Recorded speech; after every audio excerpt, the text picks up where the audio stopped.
श्री परमात्मने नमः। अथ द्वितीयोऽध्यायः सांख्ययोग। संजय उवाच। संजय कहिले, एपरि करुणाविष्ट एवं अश्रुपूर्ण व्याकुल नेत्र शोकाकुल अर्जुन को भगवान मधुसूदन कहिले। श्री भगवान उवाच। श्री भगवान कहिले, हे अर्जुन, तुमको एही असमय एही मोह केउठु आसीगला? कारण एहा श्रेष्ठ पुरुष मानक द्वारा आचरित नुहे, किंबा स्वर्ग प्रदायक कि कीर्ति प्रदायक मध्य नुहे। तेणु हे अर्जुन, नपुंसकता प्राप्त हो नहीं, तुम पक्षरे यह उचित नुहे।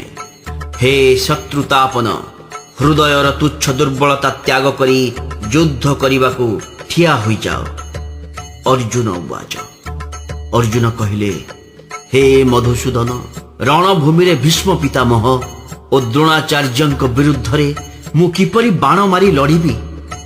कारण हे अरिसूदन, से दुहे मोर पूजनीय। तेणु एही महानुभव गुरुजन मानंकु मारिबा अपेक्षा मु इह लोकरे भिक्षान्न द्वारा जीविका निर्वाह करिबा कल्याणकर बोली मने करुछि। कारण गुरुजन मानंकु मारिले इह लोकरे सेमानंकर रक्त सिक्त होइतिबा अर्थ ओ काम रूपक भोग सामग्री ही तो भोग करिबी। आमर युद्ध करिबा ओ न करिबा एही दुईटी मध्यरु केउटी श्रेष्ठ आमे ताहा जानि नाहु। आमे सेमानंकु जितिबु कि सेमाने आमकु जितिबे ताहा मध्य जानि नाहु। जेउ मानंकु मारी आमे बंचिबाकु इच्छा मध्य करू नाहु, आमर सही आत्मीय ध्रुत राष्ट्रंक पुत्र माने ही आम सम्मुखरे युद्ध करिबा पाई ठिया होइछंती। तेणु का पुरुषता रूपक दोषरे नष्ट स्वभाव तथा धर्म विषय रे मोहित चित्त होइथिबा मु आपणंकु पचारुछि, मो पक्षरे कौन करिबा निश्चित कल्याण कर ताहा मते कहंतु। कारण मु आपणंकर शिष्य, मो परि शरणागत को आपण उपदेश दियंतु। कारण इह लोकरे निष्कंटक धन धान्य संपन्न राज्य एवं देवता मानंकर आधिपत्य पाइगले मध्य मु मोर इंद्रिय मानंकु शुष्क करी देउथिबा शोक को दूर करिबा परि कौनसी उपाय देखि पारु नाही। संजय उवाच। संजय धृतराष्ट्रं को कहिले, हे राजन, निद्राजयी अर्जुन अंतर्जामी श्री कृष्ण महाराजं को एही परि कहिले और श्री गोविंद भगवान को युद्ध करिबी नाही बोली स्पष्ट भावरे कहिदेई चुप होई गले। हे भरतवंशी धृतराष्ट्र, अंतर्जामी श्रीकृष्ण परमात्मा दुई सेनांक मध्यरे शोक करुथिबा सही अर्जुन को स्मित हास करी कहिले, हे अर्जुन, जहांक पाई शोक करिबा उचित नुहे सेमानंक पाई शोक करुछ एवं पंडितंक परी कथा कहूछ। किंतु सुन, जहांकर प्राण चली जाइछि सेमानंक पाई एवं जहांकर प्राण जाई नाही सेमानंक पाई मध्य पंडित माने शोक करंती नाही। एपरि नुहे जे कौनसी कालरे मु नथिली कि तुमे नथिला कि एही राजा माने नथिले, पुनि एपरि मध्य घटिब नाही जे भविष्यतरे आमे समस्ते रहिबा नाही। जेपरि एही देहरे जीवात्मार बाल्यावस्था, यौवनावस्था और वृद्धावस्था होइथाए, सेपरि अन्य शरीर मध्य प्राप्ति हुए। सेही विषय रे धीर पुरुष मोहग्रस्त होवंती नाही। कारण हे कुंती पुत्र, शीत उष्म और सुख दुख देउथिबा इंद्रिय और विषय मानंकर संयोगत उत्पत्ति विनाशशील और अनित्य। तेणु हे भारत, तुमे से सबु सही जाओ। कारण हे पुरुष श्रेष्ठ, सुख दुख को समान दृष्टि रे देखुथिबा जेउ धीर पुरुषंकु एही इंद्रिय और विषयर संयोग व्याकुल करि पारे नाही, से मोक्ष पाई योग्य होंती। असत वस्तुर अस्तित्व नाही एवं सत वस्तुर अभाव नाही। उक्त दुईटी जाक तत्व तत्वज्ञानी पुरुषंक द्वारा देखा जाइछि। एही न्याय रे जहा द्वारा ଏହି ସମ୍ପୂର୍ଣ୍ଣ ଦୃଶ୍ୟ ଜଗତ ବ୍ୟାପ୍ତ ହୋଇଛି ତାହା ନାଶ ରହିତ ବୋଲି ଜାଣ। ସେହି ଅବିନାଶୀକୁ ବିନାଶ କରିବା ପାଇଁ କେହି ହେଲେ ସମର୍ଥ ନୁହେଁ। ନାଶ ରହିତ ଅପ୍ରମେୟ ନିତ୍ୟ ସ୍ୱରୂପ ଜୀବାତ୍ମାର ଏହି ସକଳ ଶରୀରକୁ ନାଶବାନ ବୋଲି କୁହାଯାଇଛି। ତେଣୁ ହେ ଭରତବଂଶୀ ଅର୍ଜୁନ, ତୁମେ ଯୁଦ୍ଧ କର। ଯେ ଏହି ଆତ୍ମା ହତ୍ୟା କରେ ବୋଲି ବୁଝନ୍ତି ତଥା ଯେ ଏହାକୁ ନିହତ ହୁଏ ବୋଲି ସ୍ୱୀକାର କରନ୍ତି, ସେ ଉଭୟେ ଆତ୍ମା ବିଷୟରେ କିଛି ଜାଣନ୍ତି ନାହିଁ। କାରଣ ଏହି ଆତ୍ମା ବାସ୍ତବରେ କାହାରିକୁ ହତ୍ୟା କରେ ନାହିଁ କି କାହାରି ଦ୍ୱାରା ନିହତ ହୁଏ ନାହିଁ। ଏହି ଆତ୍ମା କୌଣସି କାଳରେ ବି ଜନ୍ମ ହୁଏ ନାହିଁ କି ମରେ ନାହିଁ ତଥା ଏହା ଉତ୍ପନ୍ନ ହୋଇ ପୁଣି ଆଉ ଥରେ ଉତ୍ପନ୍ନ ହେବା କଥା ମଧ୍ୟ ନାହିଁ। କାରଣ ଏହା ହେଉଛି ଅଜନ୍ମା, ନିତ୍ୟ, ସନାତନ ଏବଂ ପୁରାତନ। ଶରୀର ନିହତ ହୋଇଯିବା ପରେ ମଧ୍ୟ ଏହା ନିହତ ହୁଏ ନାହିଁ। ହେ ପୃଥାପୁତ୍ର ଅର୍ଜୁନ, ଯେଉଁ ପୁରୁଷ ଏହି ଆତ୍ମାକୁ ଅବିନାଶୀ, ନିତ୍ୟ, ଅଜନ୍ମା ଓ ଅବ୍ୟୟ ବୋଲି ଜାଣନ୍ତି, ସେ କିପରି କାହାକୁ ମରାଇବେ ବା ନିଜେ ମାରିବେ? ମନୁଷ୍ୟ ଯେପରି ପୁରୁଣା ବସ୍ତ୍ର ତ୍ୟାଗ କରି ଅନ୍ୟ ନୂତନ ବସ୍ତ୍ର ଗ୍ରହଣ କରେ, ଜୀବାତ୍ମା ସେହିପରି ପୁରାତନ ଶରୀର ଗୁଡ଼ିକୁ ତ୍ୟାଗ କରି ଅନ୍ୟ ନୂତନ ଶରୀର ଗୁଡ଼ିକ ଗ୍ରହଣ କରିଥାଏ। ନୈନଂ ଛିନ୍ଦନ୍ତି ଶସ୍ତ୍ରାଣି ନୈନଂ ଦହତି ପାବକଃ ନ ଚୈନ କ୍ଲେଦୟନ୍ତ୍ୟାପୋ ନ ଶୋଷୟତି ମାରୁତଃ। ଏହି ଆତ୍ମାକୁ କୌଣସି ଶସ୍ତ୍ର ବି କାଟିପାରେ ନାହିଁ, ଅଗ୍ନି ଏହାକୁ ଜଳାଇ ପାରେ ନାହିଁ, ଜଳ ଏହାକୁ ଭିଜାଇକି ସଢ଼ାଇ ପାରେ ନାହିଁ ଏବଂ ବାୟୁ ଏହାକୁ ଶୁଖାଇ ପାରେ ନାହିଁ। କାରଣ ଏହି ଆତ୍ମା ଅଛେଦ୍ୟ, ଅଦାହ୍ୟ, ଅକ୍ଲେଦ୍ୟ ଓ ନିଃସନ୍ଦେହ ଅଶୋଷ୍ୟ ଅଟେ ତଥା ଏହା ହେଉଛି ନିତ୍ୟ, ସର୍ବଗତ, ସ୍ଥିର, ଅଚଳ ଓ ସନାତନ। ଏହି ଆତ୍ମା ଅବ୍ୟକ୍ତ, ଏହା ଅଚିନ୍ତ୍ୟ ଏବଂ ଏହାକୁ ବିକାର ରହିତ କୁହାଯାଏ। ଏଣୁ ହେ ଅର୍ଜୁନ, ଏହି ଆତ୍ମାକୁ ଉପରୋକ୍ତ ପ୍ରକାରେ ଜାଣି ତୁମେ ଶୋକ କରିବା ଉଚିତ ନୁହେଁ।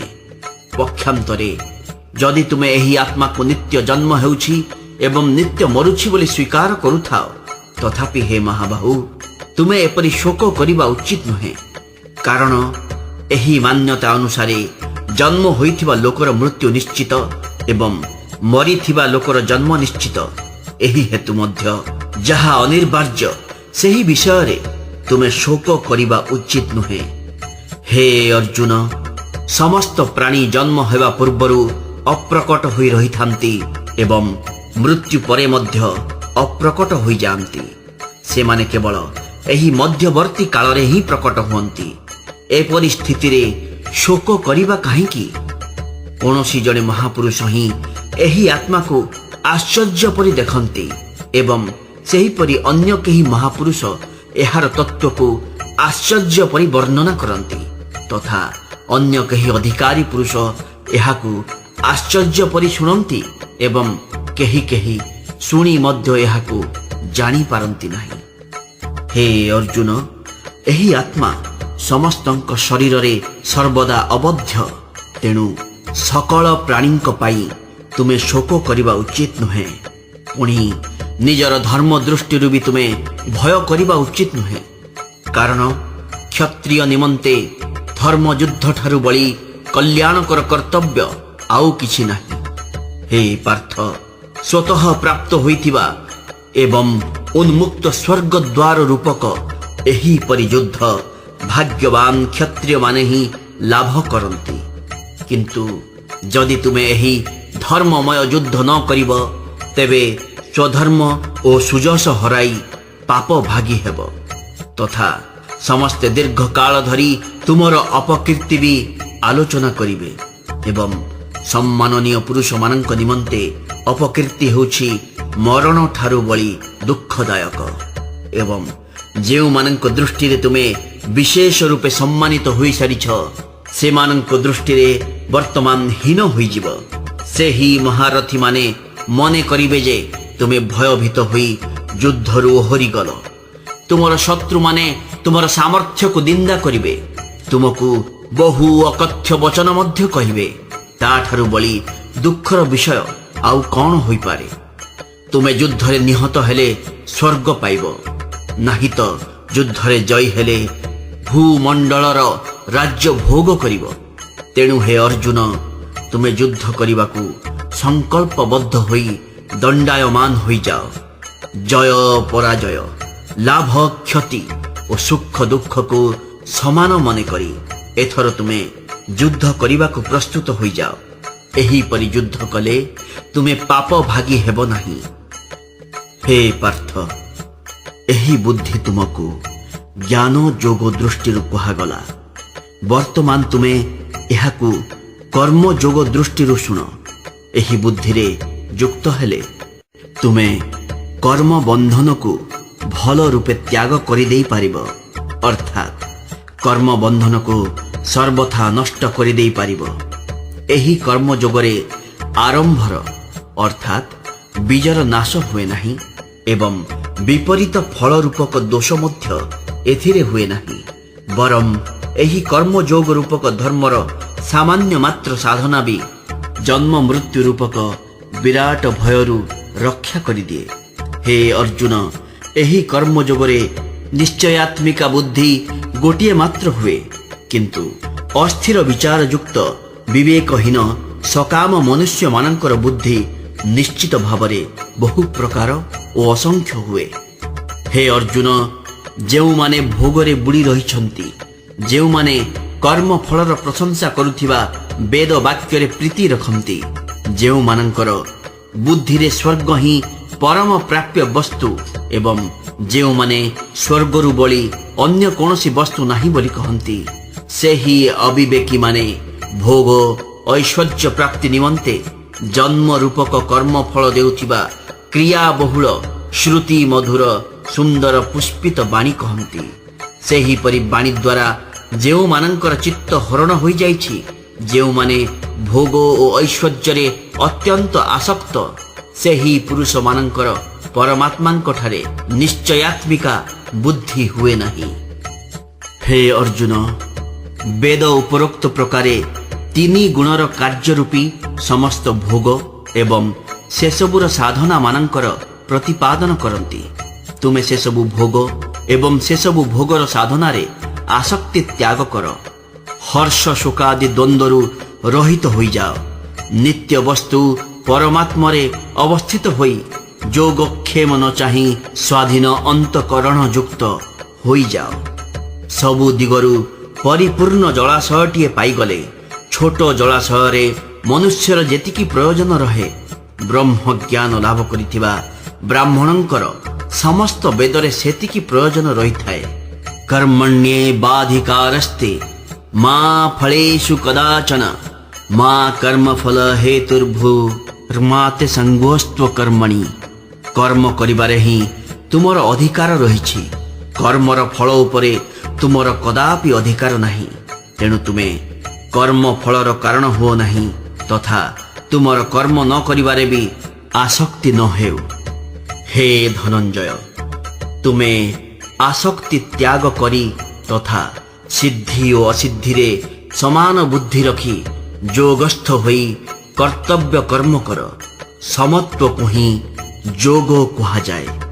ଏହି ସମତ୍ୱ ରୂପକ ବୁଦ୍ଧି ଯୋଗ ଅପେକ୍ଷା ସକାମ କର୍ମ ଅତ୍ୟନ୍ତ ନିମ୍ନ ଶ୍ରେଣୀର ଅଟେ।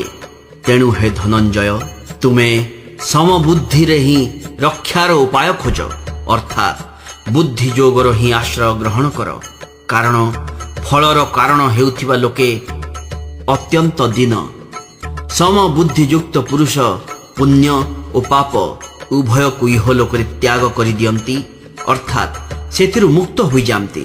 ତେଣୁ ତୁମେ ସମତ୍ୱ ରୂପକ ଯୋଗରେ ଲାଗିଯାଅ। ଏହି ସମତ୍ୱ ରୂପକ ଯୋଗ ହିଁ କର୍ମରେ କୁଶଳତା ଅର୍ଥାତ୍ କର୍ମ ବନ୍ଧନରୁ ମୁକ୍ତି ପାଇବାର ଉପାୟ। କାରଣ ସମବୁଦ୍ଧିରେ ଯୁକ୍ତ ଜ୍ଞାନୀମାନେ କର୍ମ ଦ୍ୱାରା ଉତ୍ପନ୍ନ ହେଉଥିବା ଫଳ ତ୍ୟାଗ କରି ଜନ୍ମ ରୂପକ ବନ୍ଧନରୁ ମୁକ୍ତ ହୋଇ ନିର୍ବିକାର ପରମ ପଦ ପ୍ରାପ୍ତ ହୋଇଯାଆନ୍ତି। ଯେତେବେଳେ ତୁମର ବୁଦ୍ଧି ମୋହ ରୂପକ ପଙ୍କକୁ ସମ୍ପୂର୍ଣ୍ଣ ରୂପେ ଅତିକ୍ରମ କରିଯିବ, ସେତେବେଳେ ତୁମର ଶୁଣିଥିବା ଏବଂ ଭବିଷ୍ୟତରେ ଶୁଣିବାର ସମ୍ଭାବନା ଥିବା ଇହଲୋକ ଏବଂ ପରଲୋକ ସମ୍ବନ୍ଧୀୟ ସମସ୍ତ ପ୍ରକାର ଭୋଗ ପ୍ରତି ବୈରାଗ୍ୟ ଆସିଯିବ। ବିଭିନ୍ନ ପ୍ରକାର କଥା ଶୁଣି ବିଚଳିତ ହୋଇଯାଇଥିବା ତୁମର ବୁଦ୍ଧି ଯେତେବେଳେ ପରମାତ୍ମାଙ୍କ ଠାରେ ଅଚଳ ଓ ସ୍ଥିର ହୋଇଯିବ, ସେତେବେଳେ ତୁମେ ଯୋଗ ପ୍ରାପ୍ତ ହୋଇଯିବ, ଅର୍ଥାତ୍ ପରମାତ୍ମାଙ୍କ ସହିତ ତୁମର ନିତ୍ୟ ସଂଯୋଗ ହୋଇଯିବ।